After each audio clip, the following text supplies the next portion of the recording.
Hello friends, बहुत बहुत स्वागत है हमारे YouTube channel study together with Vikas में। फ्रेंड्स, जैसा आपको पता है कि हमारा एनटीपीसी का एग्ज़ाम 28 दिसंबर को स्टार्ट हुआ था और अभी भी हमारा एग्ज़ाम चल रहा है। तो फ्रेंड्स देखिए, सबसे पहली बात अगर मैं आपको बताऊं कि आपके क्वेश्चंस कम अटैम्प्ट हो रहे हैं तो इसका एक कारण और भी है कि एनटीपीसी बिल्कुल आउट ऑफ सिलेबस क्वेश्चंस पूछ रहा है। तो आपको बिल्कुल भी टेंशन लेने की ज़रूरत नहीं है। नॉर्मलाइजेशन में आपको मार्क्स भी दिए जाएंगे। ओके, तो आपको बिल्कुल भी टेंशन नहीं लेना है। चलिए, आज हमारे कौन से क्वेश्चंस पूछे गए ये आज मैं आपको डिस्कस करूंगा। आज हमारी 13 मार्च फर्स्ट शिफ्ट के ये क्वेश्चंस मैं आपके सामने लेकर आया हूं। चलिए स्टार्ट करते हैं वीडियो। पहला क्वेश्चन हमसे पूछा है, which is the longest serving prime minister in India. Okay, Bharat में सबसे लंबे समय तक रहने वाले प्रधानमंत्री कौन है? तो ये हमारे हैं जवाहरलाल नेहरू। जवाहरलाल नेहरू जी हैं जो कि हमारे भारत में सबसे लंबे समय तक प्रधानमंत्री की सीट को इन्होंने संभाला है। तो ये हमारा पहला आंसर था, जवाहरलाल नेहरू। इसी के साथ बढ़ते अपने अगले क्वेश्चन पर। Put the president in order. हमें इनको सही क्रम में लगाना है कि हमारे जो प्रेसिडेंट हैं वो किस ऑर्डर में यहाँ पर रहे हैं। तो इसका हमारा जो सही आंसर है, देखिए सबसे पहले स्थान पर रहे हमारे जाकिर हुसैन जी, फिर उनके बाद हमारे कौन रहे हैं प्रेसिडेंट? मोहम्मद हिदायतुल्लाह। ओके, और हमारे जो थर्ड नंबर पर रही है नीलम संजीवा रेड्डी, और इनके बाद जो हमारे रहे हैं वो हैं ज्ञानी जैल सिंह। ज्ञानी जैल सिंह ये हमारे फोर्थ नंबर पर प्रेसिडेंट रहे हैं। तो चलिए इसी के साथ हम बढ़ते हैं अपने अगले क्वेश्चन पर। देखिए अगला क्वेश्चन हमसे क्या पूछा है, सत्यमेव जयते इज टेकन फ्रॉम विच उपनिषद। सत्यमेव जयते जो है हमारा किस उपनिषद से यह वर्ड लिया गया है? तो आप बहुत ही पहले से परिचित होंगे। ये हमारा जो क्वेश्चन है ये हमारा हिस्ट्री का क्वेश्चन है, और ये जो हमारा लिए गए हैं मुंडिको उपनिषद के, मुंडिको उपनिषद से हमारा जो वर्ड है सत्यमेव जयते लिया गया है। चलिए अब हम बढ़ते हैं अपने अगले क्वेश्चन पर। देखिए, where is the headquarter of archaeological survey of India. Archaeological survey of India का हेडक्वार्टर हमारा भारत में कहाँ पर स्थित है, ये आपको बताना है। तो फ्रेंड्स इसका जो सही आंसर है वो है नई Delhi. Archaeological survey of India का हेडक्वार्टर जो है दिल्ली में स्थित है। फ्रेंड्स देखिए, ये आप भी समझते होंगे कि क्वेश्चंस को प्रिपेयर करना दोनों लैंग्वेज में काफ़ी टफ होता है। तो फ्रेंड्स वीडियो को ज़्यादा से ज़्यादा लाइक करें, शेयर करें और सब्सक्राइब भी करें अपने दोस्तों के साथ। ओके, चलिए, when was the reserve bank of India established. हमारी जो आरबीआई है, रिजर्व बैंक ऑफ इंडिया, इसकी स्थापना कब की गई थी? फ्रेंड्स जो हमारा आरबीआई है इसकी स्थापना 1 अप्रैल 1935 को की गई थी। कौन से एक्ट के according? RBI act 1934। Okay, RBI act 1934 के अकॉर्डिंग हमारे जो इस्टेब्लिशमेंट है आरबीआई का 1 अप्रैल 1935 को किया गया था। और आपको पता है कि जब हमारा आरबीआई स्टैब्लिश हुआ था इसका हेडक्वार्टर कहाँ पर था? कोलकाता में। और इसका हेडक्वार्टर हमारा शिफ्ट करके अब कहाँ पर कर दिया गया है? मुंबई में। तो हमारा अभी जो आरबीआई का हेडक्वार्टर है वो कहाँ पर है? मुंबई में। ओके, आपको बिल्कुल बहुत अच्छे से डीप नॉलेज लेना है, और एग्जाम में क्वेश्चंस कैसे भी करके घुमा फिरा कर पूछा जा सकता है। तो आपको हर तरीके से एग्जाम में तैयार होकर जाना है। अब देखिए, which of the following was metalloid. हमें 4 एलिमेंट्स के नाम दिए गए थे और उनमें से हमसे पूछा है कि हमारा इनमें से मेटलॉइड कौन सा है। तो स्टूडेंट्स ने बताया, ऑप्शन में था कॉपर, कार्बन, जर्मेनियम, हाइड्रोजन। तो फ्रेंड्स मेटलॉइड हमारा क्या होता है? वह एलिमेंट जो मेटल और नॉन मेटल दोनों की प्रॉपर्टीज को शो करता है, या फिर दोनों प्रॉपर्टीज उसके अंदर होती हैं, उसे हम बोलते हैं मेटलॉइड। तो हमारे चारों ऑप्शन थे, उनमें से जो हमारा जर्मेनियम है ये हमारा मेटलॉइड की प्रॉपर्टी को शो करता है।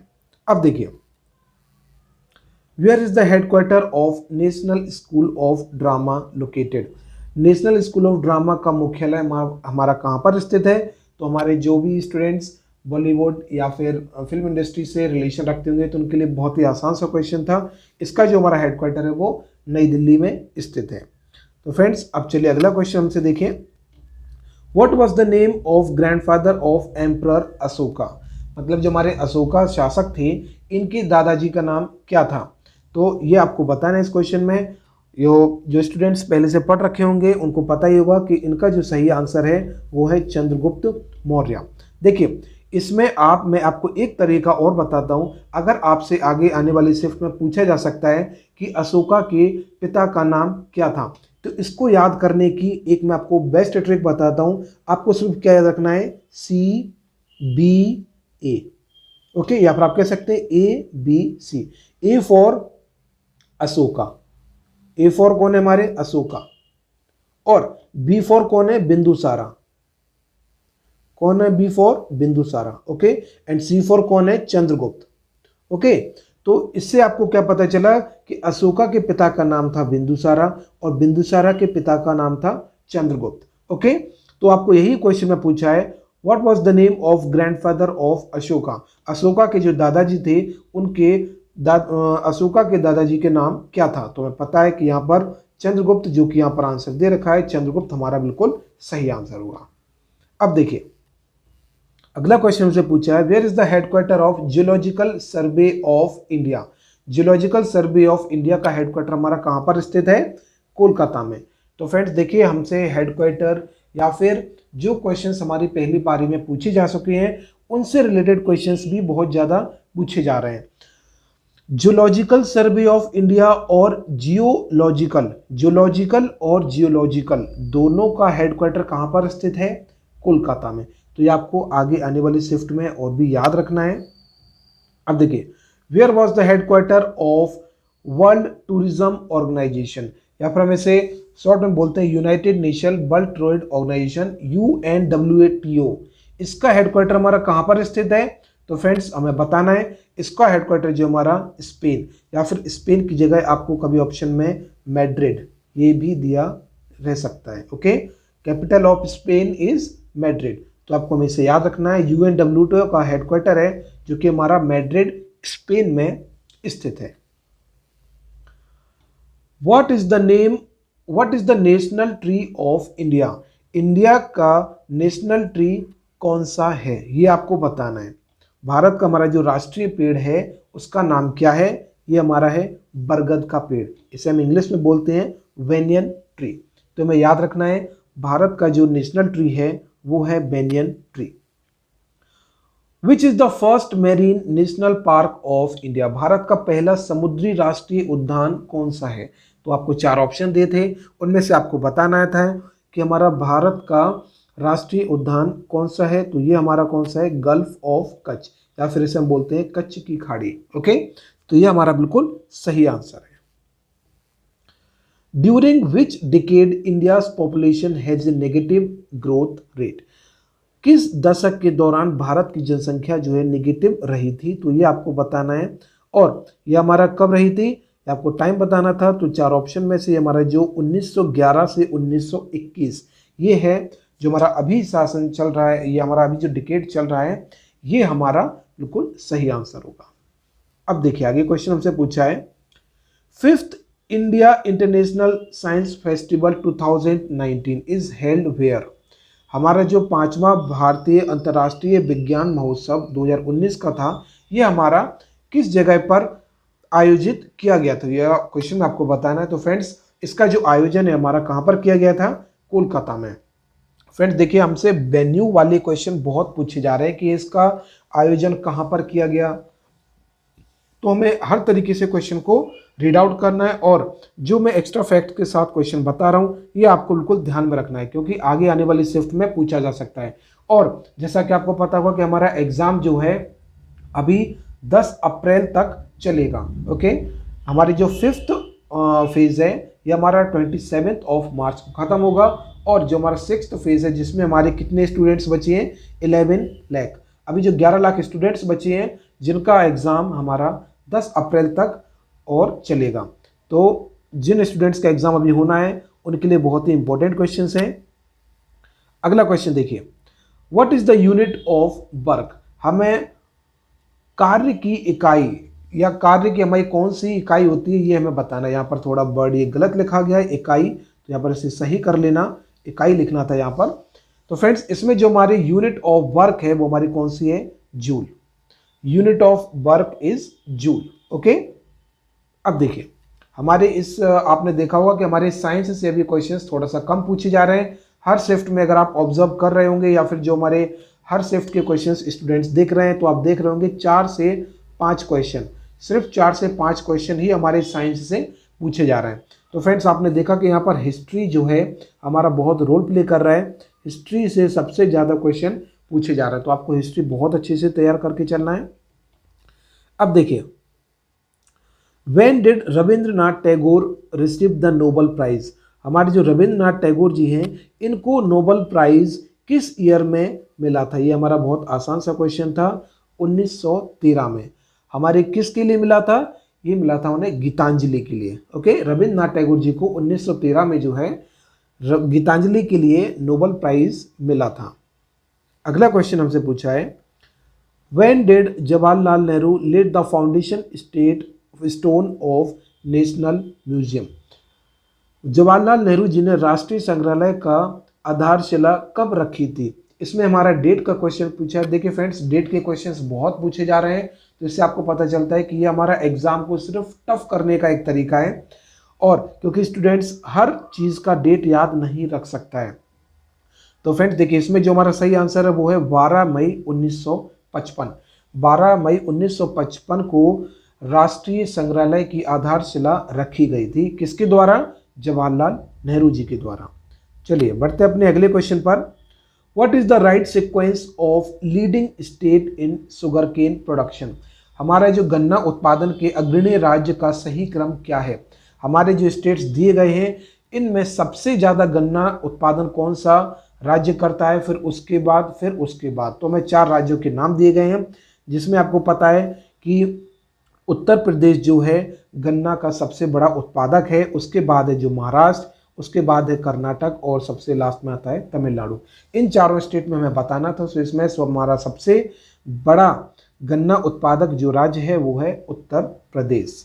चलिए बढ़ते हैं आगे। Which is the fastest moving seismic wave, इनमें से हमारी सबसे तेज गमन करने वाली भूकंपीय तरंगे कौन सी है? तो ये हमें पता है कि हमारा जो इसका सही आंसर है वो है पी वेव्स।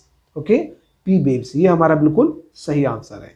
फ्रेंड देखिए, बहुत ही बिल्कुल क्वेश्चन का कोई लेंथ लाइन को मेंटेन नहीं कर रहे हैं आरआरबी एनटीपीसी, कहीं से भी क्वेश्चन उठा रही है। अगर करंट अफेयर्स की बात की जाए तो 2012 के भी क्वेश्चंस पूछे जा रहे हैं। तो फ्रेंड्स ये देखिए, ये सिर्फ एग्जाम को टफ करने का एक तरीका है, आप बिल्कुल भी टेंशन मत लेना है। नॉर्मलाइजेशन में आपको मार्क्स मिलेंगे, तो आपको अपनी तैयारी को बिल्कुल अच्छे से कंटिन्यू रखना है। और जिन फ्रेंड्स के हमारे मार्क्स जो है 60 प्लस आ रहे हैं, 60 प्लस माइनस 3, 60 प्लस माइनस 3 अगर आ रहे हैं मार्क्स, तो इन स्टूडेंट्स को बिल्कुल तैयारी को नहीं रोकना है। ओके, इनको बिल्कुल तैयारी को कंटिन्यू रखना है। ओके, क्योंकि मानकर चलिए कि आपका सिलेक्शन प्री में आराम से हो जाएगा। चलिए बढ़ते हैं आगे।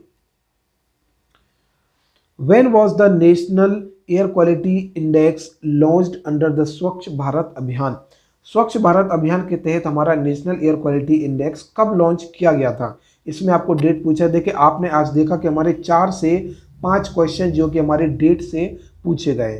तो फ्रेंड्स देखिए, आप समझ सकते हैं कि हमारा क्वेश्चन का लेवल जो है बहुत ऊपर जा रहा है। तो इसमें जो हमारा नेशनल एयर क्वालिटी इंडेक्स की लॉन्च डेट थी वो है 17 सितंबर 2014, 17 दिसंबर 2014 को हमारा जो है स्वच्छ भारत अभियान के तहत नेशनल एयर क्वालिटी इंडेक्स को लॉन्च किया गया था। When was the startup India scheme launched? फिर देखिए, यहाँ पर हमारा फिर से डेट का क्वेश्चन पूछा है कि स्टार्टअप इंडिया स्कीम जो है हमारी किस दिन लॉन्च की गई थी? तो अब आप यहाँ पर ये टॉप ट्रेंडिंग जीके एक हमारी यूट्यूब पर चैनल है एक, तो उस पर जाकर आप देख सकते हैं। उन्होंने एक स्कीम्स के ऊपर पूरी वीडियो बना रखी है, जिसमें कि सारी स्कीम्स डेट विथ एक्सप्लेनेशन, कौन सी स्कीम किसके लिए बनाई गई है, सबके बारे में बताया गया है। और हमारी जो स्टार्टअप इंडिया स्कीम है ये हमारी कब लॉन्च हुई थी? 16 जनवरी 2016 को। तो फ्रेंड्स देखिए, स्कीम को भी हमें बहुत अच्छे से याद करके चलना है। अब देखिए अगला क्वेश्चन हमसे क्या पूछा है, which country is not a member of TAPI gas pipeline, Tapi gas pipeline. Okay, तो इसके वर्ड से ही हमें पता चलता है। देखिए, T फॉर क्या है हमारा? Turkmenistan. Okay, A for Afghanistan, P for Pakistan and I for हमारा क्या है? इंडिया। तो हमारा इनमें से पूछा गया था कि जो हमारे ऑप्शन दिए गए थे इनमें से हमारा कौन सी कंट्री है जो कि तापी का मेंबर नहीं है। देखिए आई फॉर हमारा क्या है, इंडिया भी था, और आई फॉर इराक भी है। तो फ्रेंड्स जो हमारा इराक है ये हमारा गलत ऑप्शन, ये हमारा तापी का मेंबर कंट्री या फिर इसका सदस्य नहीं है। तो हमारा तापी बिल्कुल सही आंसर होगा। फ्रेंड्स देखिए, हाँ अगला क्वेश्चन क्या है, by which virus swine flu spreads. Swine flu जो हमारा किसके द्वारा फैलता है, हमारा कौन से वायरस के द्वारा फैलता है, इसमें वायरस का नाम पूछा है। तो ये हमारा कौन सा वायरस है, H1N1 वायरस। ये हमारा H1N1 वायरस है जिसके द्वारा हमारा स्वाइन फ्लू जो बीमारी है ये फैलती है। अब देखिए, correct matched to computer storage. Okay, आपको यहाँ पर पता होगा कि स्टोरेज जो है कंप्यूटर का हमारा किसके फॉर्म में होता है, KB, MB, GB इसके फॉर्म में होता है। ओके, तो देखिए 1 MB जो है हमारा किसके बराबर होता है, 1024 KB के बराबर। Okay, 1 MB। इसी तरीके से KB, MB, फिर अगर GB की बात की जाए, तो 1024 MB के द्वारा बराबर कितना होता है, 1 GB। इसी तरीके से हमारा पूरा सीक्वेंस हमें फॉलो करना है। और इसमें हमारा पूछा गया था कि हमारा जो कंप्यूटर स्टोरेज है 1 GB किसके बराबर है। तो फ्रेंड्स ये हमारा है 2 की पावर 30 बाइट्स के बराबर। ओके, यहाँ पर इन्होंने इसको 1024 एग्जैक्टली ना लेकर इसको क्या लिया है, 1000। तो हम इसे क्या लिखेंगे, 10 की पावर 3। इसे हम क्या लिखेंगे, 10 की पावर 3। ओके, चलिए बढ़ते हैं अपने अगले क्वेश्चन पर। Which disease is not caused by virus. हमें 4 डिजीजेस के नाम दिए गए हैं और इसमें से हमसे पूछा है कि हमारी कौन सी जो बीमारी है वायरस जो पानी के द्वारा नहीं फैलती, हवा के द्वारा नहीं फैलती है। तो फ्रेंड्स जो हमारी टाइफाइड दी गई है, टाइफाइड जो हमारी बीमारी है ये किसके द्वारा फैलती है, पानी के द्वारा। ओके, टाइफाइड जो हमारा पानी के द्वारा फैलती है बीमारी। तो फ्रेंड्स ये हमारा बिल्कुल सही आंसर होगा। तो फ्रेंड्स ये हमारा आज का आखिरी क्वेश्चन था। और जिन फ्रेंड्स का भी एग्जाम होना है तो फ्रेंड्स सारे शिफ्ट के क्वेश्चंस को देख कर जाएं, और मैं उनसे यही कहूँगा कि जितने आपको क्वेश्चंस बिल्कुल करेक्टली आते हों सिर्फ उतने क्वेश्चंस ही अटेम्प्ट करें। ओके, तो चलिए फ्रेंड्स वीडियो को लाइक शेयर सब्सक्राइब करना ना भूलिए। फ्रेंड्स दोनों लैंग्वेज में क्वेश्चंस को बनाना बहुत ही मुश्किल होता है, तो फ्रेंड्स वीडियो को ज़्यादा से ज़्यादा अपने फ्रेंड्स के साथ शेयर करें। चलिए फ्रेंड्स मिलते हैं अपने नेक्स्ट वीडियो में, तब तक के लिए गुड बाय।